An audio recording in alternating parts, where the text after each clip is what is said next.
кээ бир мамлекеттерде мисалыга баштап аз эле функция менен кирген, бирок акырындык менен функцияларын чоңойтуп алган да. Биз эми кеч калып атабыз, бирок ошого карабастан биз ошо көп функциялардан кошо киргизиш керек да. Мисалы кайсы жерде тыгын болуп атат, кайсы көчөдө. Ошол дагы ар бир автомобилдин ээсине ошондой маалыматтар келип туруш керек да. Туурабы?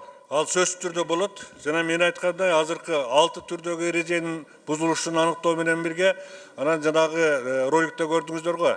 Ошол бир техниканын база данные да түзүлөт да, кааласаңыз ошол кнопканы бир басып туруп, ошол бүгүн кечке ошол машина кайсы жолдордо жүргөндүгүн аныктаса болот. Бол түшүнүктүү. Түшүндүңүз да. Анан менде кыска эле айтсаңыз, демек ушулар качан баштайсыздар, качан бүтөт ушул камераларды орнотуп иштеричи? Биздин пландаган иш боюнча бара алсак, биз ойлоп атабыз, ошондой барабыз деп. Биз күздө биринчи камераларды орното баштайбыз. Жанагы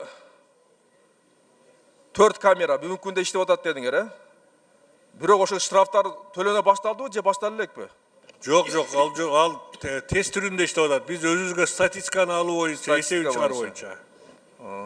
Анан ошол жерден эгерде ушул система орношуп иштей баштагандан кийин ошо серверден, мисалыга көп эле бүгүнкү күндө укук коргоо органдарынын машиналары бузат да, жол эрежесинчи. Кийин ошолорду серверден алып салганга болобу, болбойбу? Ал жерге укук коргоо органдарынын мындай өзгөртүүгө алып салууга эч кандай мындай доступ болбойт. Эч кимдин доступу болбойт да. Ошол мисалы үчүн система инфоком буга жоопкерчилик болот да.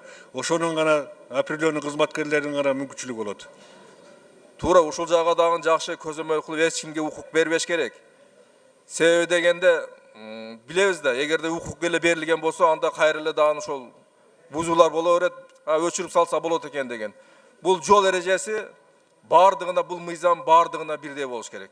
Эч кимге жол берилбеш керек да, мындайча айтканда. Туурабы? Туура, рахмат.